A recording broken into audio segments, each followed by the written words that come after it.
At 1:47 p.m., April 14, 1944, the jungle on Bougainville Island didn't sound like a battlefield anymore. It sounded like a slaughterhouse. Machine gun fire echoed between the trees, short violent bursts ripping through leaves, bark, and flesh. The air was thick, hot, wet, and sour with cordite and rotting vegetation. Sweat ran into Marines' eyes, mixing with dirt and fear until everything burned. Private Jack Hatchet Riley crouched inside a shell crater, knees pulled tight to his chest. His hands were shaking, not from fear alone, but from exhaustion. He hadn't slept properly in days. His stomach gnawed at itself. His uniform clung to him like a second skin. 80 yards uphill, a Japanese bunker sat carved into the slope like a tumor. That bunker had already killed 11 Marines that morning. 11 men who'd tried to do everything by the book. Suppress. Throw grenades. Charge with bayonets. And die anyway. Riley watched another grenade arc through the air. It clipped a tree branch. Bounced. Rolled downhill. Exploded harmlessly in the mud. The machine gun never stopped firing. Someone screamed. Then stopped. Riley clenched his jaw. He'd seen this too many times now. Grenades weren't failing because Marines were cowards or careless. They were failing because the jungle didn't care about doctrine. Grenades bounced off trunks. They detonated early. They rolled back toward the men who threw them. In Japanese bunkers, reinforced with logs, sandbags, and offset firing ports, were built specifically to survive this. To kill men who had to get within 15, maybe 20 yards to even have a chance. At that distance, machine guns chewed Marines apart. Riley knew the numbers. Casualty rates for bunker assaults were pushing 40%. That wasn't bravery. That was math. And the math was killing his friends. He looked down at what he was holding. Not a rifle. Not a grenade. A 4-foot length of bamboo, rough cut and wrapped with wire. At the tip, a crude blade of sharpened steel torn from a wrecked truck's suspension. It wasn't pretty. It wasn't authorized.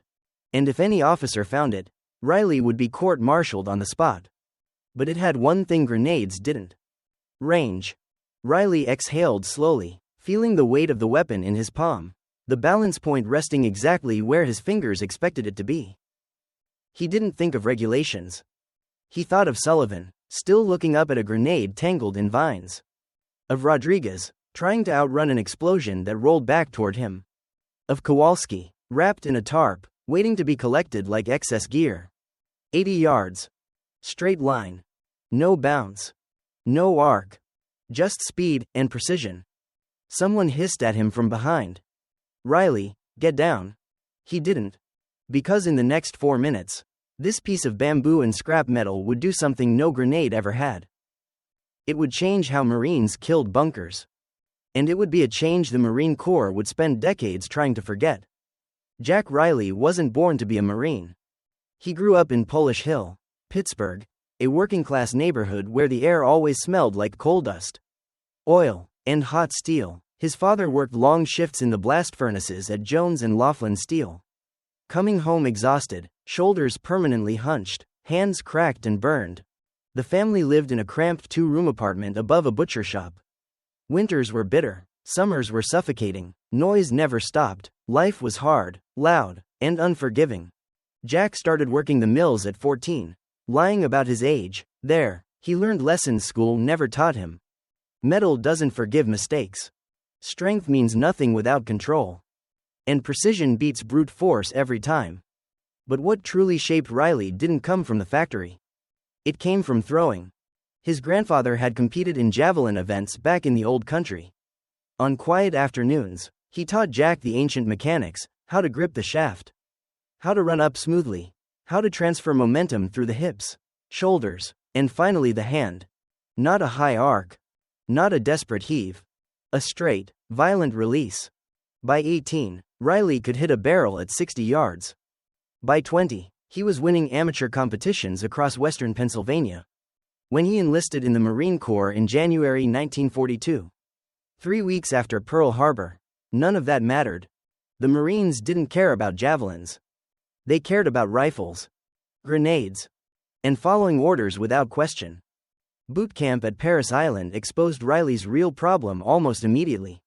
He questioned things that got people killed. Bayonet charges are suicidal, he said after watching recruits stumble through an assault course. The drill instructor spun around, face hard. You questioning Marine Corps tactics, recruit? I'm questioning running at machine guns with knives on sticks, sir. That earned Riley a week of extra duty. It also earned him a reputation. Insubordinate. Difficult. A liability. By March 1944, Riley was with the 3rd Marine Division on Bougainville Island, a place Marines didn't talk about with pride. They called it a meat grinder. Japanese forces had turned the jungle into a fortress. Interlocking bunkers. Spider holes hidden under leaves and roots. Reinforced firing ports designed to survive grenades. The doctrine was simple. Suppress the bunker. Throw grenades. Charge with fixed bayonets. It worked on training grounds. It failed in the jungle. Grenades hit trees. They bounced off logs. They rolled downhill. And Japanese machine guns cut Marines apart before they could get close enough to throw another. Riley watched it happen again and again. Men had to reach 15, maybe 20 yards to have a chance of landing a grenade inside a firing port. At that distance, survival was a gamble. Casualty rates for bunker assaults climbed past 40%. This wasn't courage. It was mathematics. And the numbers were unacceptable. Riley didn't think he was smarter than the Marine Corps. But he knew one thing for certain. They were using the wrong tool. And unless something changed, more men were going to die doing everything exactly the way they were told. Night on Bougainville didn't bring rest. It brought insects, damp cold, and the smell of death that never quite faded. The jungle hummed and clicked around the foxholes, alive in ways that made sleep impossible. Jack Riley lay on his back, staring into the darkness. He hadn't slept more than an hour at a time in days. Every time he closed his eyes, he saw it again. A grenade snagged in vines. A man looking up. The muzzle flash that followed. The conversation with Lieutenant Hargrove replayed in his head. We need standoff weapons, sir. We have grenades, private. Grenades don't work past 20 yards. We don't fight with spears. Spears. The word still sounded insane in 1944. But Riley wasn't thinking about history or optics. He was thinking about physics. Grenades were light. They arced. They bounced. A javelin flew straight. No ricochet. No rollback. No second chances. At 50, 60, even 80 yards, it would still hit where it was aimed. The regulations were clear. Improvised weapons were prohibited. Unauthorized equipment meant court-martial, loss of rank, possibly prison. But the regulations had been written by men who'd never watched their friends die because a grenade bounced the wrong way. Just after evening chow, Riley made his decision. He grabbed a machete and a Zippo lighter and slipped into the jungle. The air was cooler under the canopy, heavy with moisture. He moved quietly, following sound and instinct, until he found what he was looking for, a grove of bamboo. Thick and straight, growing wild about 200 yards from camp. He tested stalk after stalk. Too thin.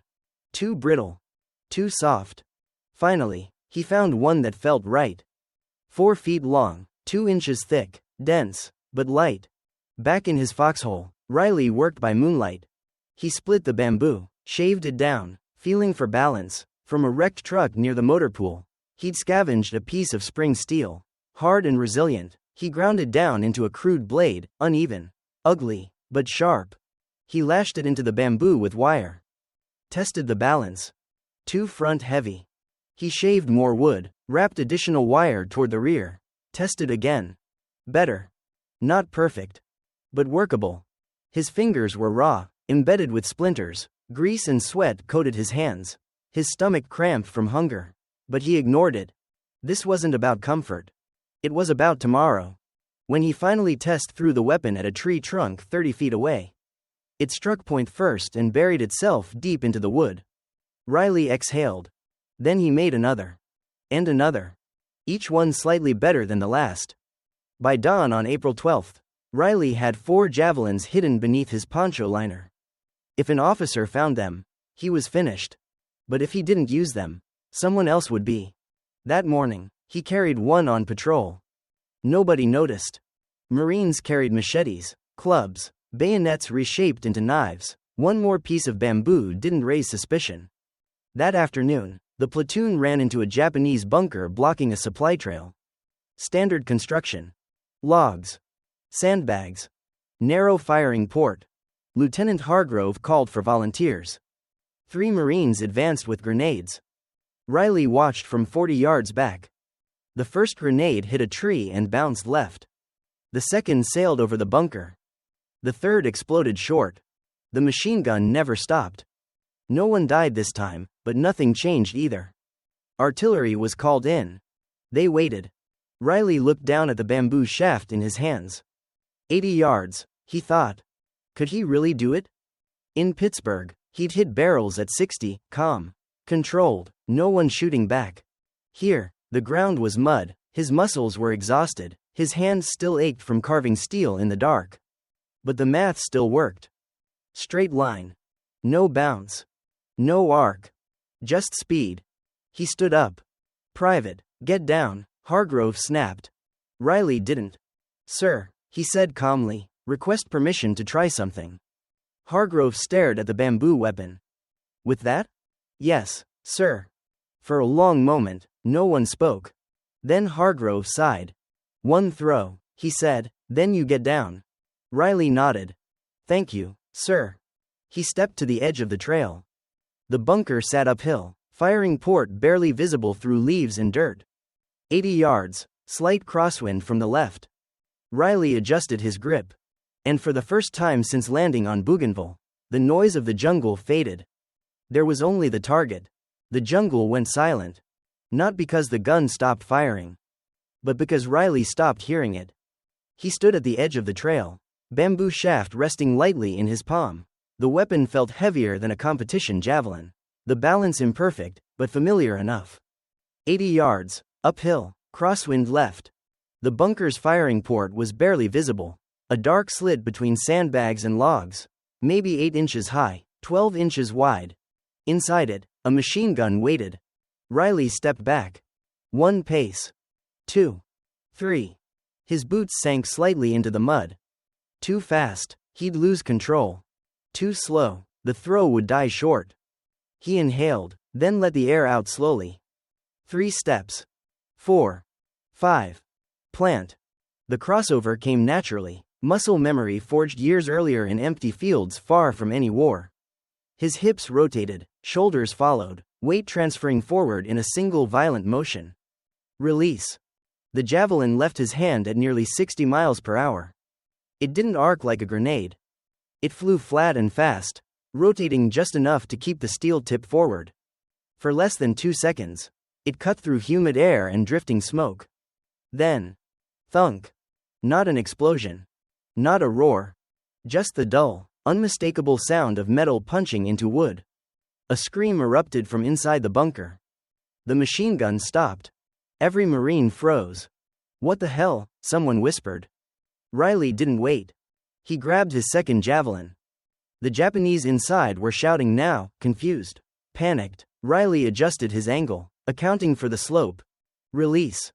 The second javelin struck higher, punching through the firing port at a downward angle. More screaming. Then silence. Cease fire, Lieutenant Hargrove ordered, though no one was shooting. Riley stayed standing, heart pounding, hands slick with sweat. First squad, Hargrove said, his voice low, advance and clear. 4 Marines moved uphill carefully, rifles ready, grenades clenched tight. They reached the bunker. One of them waved. All clear. Hargrove climbed the slope with Riley close behind. Inside the bunker, 2 Japanese soldiers lay dead. One had taken the first javelin square in the chest.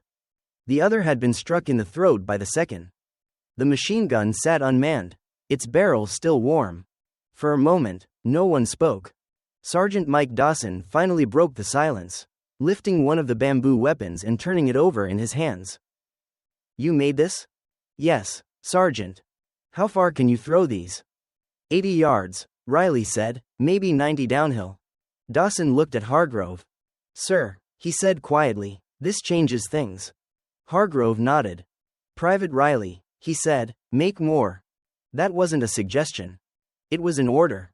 That night, Riley worked in his foxhole by firelight. Other Marines gathered around, watching as he carved bamboo and shaped steel. Word spread quietly, no official reports, no paperwork. Just a rumor. A private had found a way to kill bunkers without sending men to die first. By midnight, Riley had finished 12 javelins. Not perfect, but deadly. Dawson watched closely. "Teach me," he said. "It takes years to throw accurately. Then teach me to throw well enough." Riley nodded. They practiced on trees in the dark. Dawson missed more than he hit, but he learned quickly.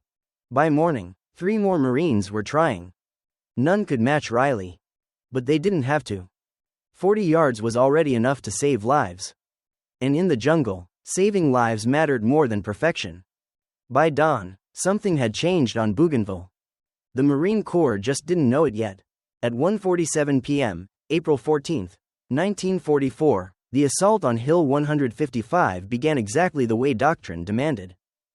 And exactly the way Riley knew it would fail. Artillery hammered the hillside for 20 minutes, tearing trees apart, churning mud and smoke into the air. When the barrage lifted, Marines advanced in waves, rifles up, grenades clutched tight. The Japanese machine guns waited. Then opened fire. Bullets cut through smoke and foliage, stitching the slope with death. Marines dropped, scrambling for cover that barely existed. Grenades flew. Most missed. Some bounced. A few detonated too soon. By 2:15 p.m., 11 Marines were dead. The platoon had gained 15 yards. Lieutenant Hargrove crouched in a shell crater. Mud smeared across his face, listening to the gunfire chew his men apart. His radio crackled uselessly. Artillery had done all it was going to do. The hill was still alive. Riley slid into the crater beside him, carrying 6 javelins. "I didn't authorize this," Hargrove said without looking at him. "Court-martial me later, sir," Riley replied. "Right now, let me work." Hargrove stared at the slope. Dead Marines lay scattered across the approach. Bunkers still spat fire like nothing had touched them. "If you get killed," Hargrove said, "I'm not explaining this to battalion." "Fair enough." Riley low crawled to a position with a clear line of sight. The main bunker sat 80 yards uphill, its firing port visible between sandbags. 2 secondary bunkers flanked it at about 60 yards. Spider holes dotted the slope like open wounds. Riley cataloged targets the way others counted steps. Main bunker first. Then left. Then right. He stood. The first javelin left his hand clean and fast. It punched straight into the main bunker's firing port. Screaming erupted inside. The machine gun went silent. Reload. Second throw, left bunker. 65 yards, uphill and lateral. The javelin struck high, but penetrated. Rifle fire from that position stopped. Third throw, right bunker. The shaft clipped the sandbag wall, just inches left of the port. Miss. Riley didn't hesitate. Fourth throw. Dead center. Silence. Japanese soldiers in spider holes realized something was wrong. They shifted fire toward Riley's position. Bullets cracked into the tree trunk behind him, splinters exploding inches from his face. Fifth throw, spider hole. 40 yards. Flat trajectory. Impact. The soldier inside was driven backward into the hole. Sixth throw, another spider hole. 50 yards to the right. The bamboo flexed slightly in flight, but the steel tip stayed true. Hit. Seventh throw, movement. A Japanese soldier broke cover, running laterally across the slope. 75 yards, moving target. Riley led him by 3 feet. Released. The javelin struck mid-torso. The man collapsed. Eighth throw, last visible spider hole. 60 yards. Dead center. Silence rolled down the hill like a wave. No machine guns. No rifles. No movement. Riley stood there, breathing hard, 2 javelins still in his hands. There were no targets left. First squad, Hargrove said, his voice tight, advance and clear. Marines moved uphill cautiously, expecting resistance that never came. They found 8 dead Japanese soldiers and 1 wounded defender who surrendered immediately. The hill was taken. Sergeant Dawson walked the slope, staring at the javelins protruding from bunkers and spider holes like grotesque arrows. 8 throws, he said quietly when Riley joined him. 8 hits. Riley shrugged. I had high ground for most of them. Dawson snorted. That's not modesty, that's understatement. Hargrove reached the crest and looked down at the battlefield below. A conventional assault would have cost 30 casualties, minimum. How many did we lose after Riley started throwing? He asked. None, sir. Hargrove turned to Riley. You violated about 14 regulations I can think of. Yes, sir. You also probably saved 30 men. Riley said nothing. Hargrove lit a cigarette, offered one to Riley. They smoked in silence, looking at the hill that grenades couldn't take. This is going to cause problems, Hargrove finally said. I know, sir. Division won't like that a private invented a new weapon without permission. Riley exhaled smoke. They can hate it, he said quietly, but it works. By evening, the story of Hill 155 had spread through the regiment. Not through reports. Not through official channels. Through whispers. A private from Pittsburgh had taken a fortified hill with bamboo and scrap metal. 8 throws, 8 hits, no casualties after he stepped in. Officers didn't know whether to applaud or arrest him. Captain Raymond Walsh arrived at Hargrove's position just before nightfall. I need to see this weapon, he said. Hargrove handed him one of Riley's javelins. Walsh turned it over slowly. Bamboo shaft, wire-wrapped grip, steel tip lashed into place. Crude, improvised, effective. And your private can hit targets at 80 yards with this? He did today, sir, 8 for 8. I want to see him throw. They found Riley in his foxhole, carving another shaft under a tarp. Sergeant Dawson had set up a makeshift range, 3 logs marked at 20, 40, and 60 yards. Riley threw without ceremony. 20 yards, dead center. 40, dead center. 60, slightly high, but a hit. Walsh said nothing for a long moment. How fast can you make these? 10 a day if I have materials. Sir, more if others help. How many Marines can you train? Depends on the Marine. Some will never hit past 30 yards. But 30 is still twice what grenades give us. Walsh nodded. Train anyone who volunteers. I'll handle the rest. By midnight, 12 Marines had stepped forward. Riley trained them in groups of 4, grip, run up, release, no speeches, no heroics, just repetition. They weren't perfect. They didn't need to be. Within 2 days, 6 companies had Marines who could reliably hit targets at 40 to 50 yards. Casualty reports started changing. Bunker assaults with javelins averaged 18 to 22% casualties. Units relying on grenades alone were still losing nearly 40%. The difference was distance. Then the Japanese noticed. On May 3, a patrol found a dead Japanese officer carrying a hand-drawn sketch. A Marine throwing what looked like a spear. Annotations in Japanese described a new American long-range penetration weapon. Prisoner interrogations confirmed it. They spoke of Americans killing bunkers from impossible distances with primitive weapons. Of steel-tipped bamboo striking through firing ports before defenders could react. The enemy adapted. Firing ports were narrowed further. Bunkers were set deeper into foliage. Overhead camouflage was added to break line of sight. They were countering a weapon that officially didn't exist. On May 7, Division Headquarters quietly acknowledged reality. A classified memo authorized field expedient standoff weapons for bunker assault, without ever using the word javelin. Translation: keep doing what works. Don't make it official. No one was court-martialed. No manuals were written. But production accelerated. Bamboo from jungle groves. Steel from wrecked vehicles. Wire from communications gear. By the end of the month, 340 functional javelins. 67 trained throwers. Casualty rates down 31%. An estimated 90 Marines were alive because of it. And none of it would ever appear in doctrine.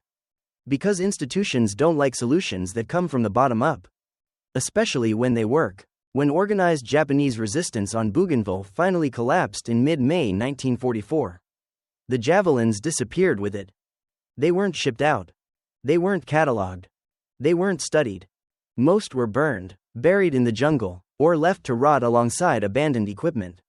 And just like that, the most effective anti-bunker weapon the Marines had used in the Pacific vanished. In June 1944, Jack Riley received orders to report to Headquarters Marine Corps, Washington, D.C. He assumed it was about recognition. A Bronze Star recommendation had been mentioned. Officers had shaken his hand. Men he'd trained were still alive. He was wrong. Colonel James Merritt, a career officer with a background in procurement, met him in a small, windowless office. "Private Riley," Merritt said, tapping a folder, "I've read the after-action reports from Bougainville. Fascinating reading." Inside the folder were photographs of bamboo javelins, hand-drawn diagrams, casualty charts comparing grenade assaults to javelin-assisted ones. "Engineering wants to test your design," Merritt continued. "Standardize it, see if it can be mass-produced." Riley felt a flicker of hope. "That's good news, sir." "It would be," Merritt replied, "if they weren't planning to take 6 months. 6 months. By then, the war would move on. Different terrain. Different tactics. Different problems. Javelins work in jungle bunker fighting," Merritt said. "They're less useful in urban warfare or amphibious assaults. The Corps needs universal solutions." Riley said nothing. The truth was obvious. You couldn't mass-produce bamboo. You couldn't issue scrap metal.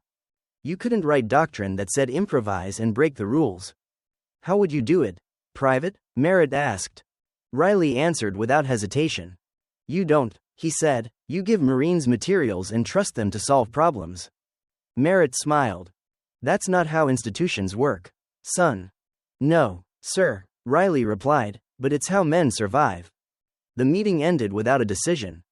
Riley was reassigned to Camp Pendleton, teaching small unit tactics to replacement Marines. Occasionally, he mentioned javelins. Without materials or authorization, the idea stayed theoretical. By August 1944, the Javelin program was gone. No manuals. No doctrine. No medals.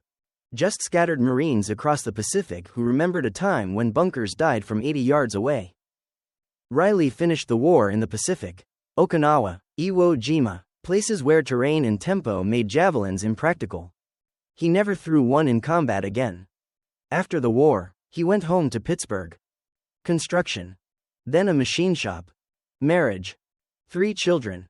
He never talked about Bougainville. When asked, he'd say, "I did my job and came home." And that, to the Marine Corps, was the end of the story. Jack Riley never became famous. He didn't write memoirs. He didn't give speeches. He didn't lecture at war colleges. He went home. He worked with his hands. Raised a family. Lived quietly in the same neighborhood where he'd grown up. When he died in 1989, his obituary ran 4 short paragraphs in the Pittsburgh Post-Gazette. It mentioned his service in the Marines, his job at a machine shop, his children and grandchildren. It didn't mention Hill 155. It didn't mention the 8 throws in 4 minutes. It didn't mention the 90 Marines who likely survived because one private refused to accept bad math and broken doctrine. Years later, his grandson found a single photograph while cleaning out the house. Riley stood in jungle fatigues, grinning beside Sergeant Dawson. Between them, a bamboo shaft with a steel tip. On the back, someone had written, "Bougainville, April 1944. The Spear Chuckers." That's how innovation actually happens in war. Not in procurement committees. Not in doctrine manuals. Not in offices thousands of miles from the fighting. It happens when enlisted men see a problem and solve it with whatever they can find. When sergeants look the other way. When officers choose lives over regulations. When someone is willing to risk punishment to keep their friends alive. The Marine Corps never adopted Jack Riley's javelins.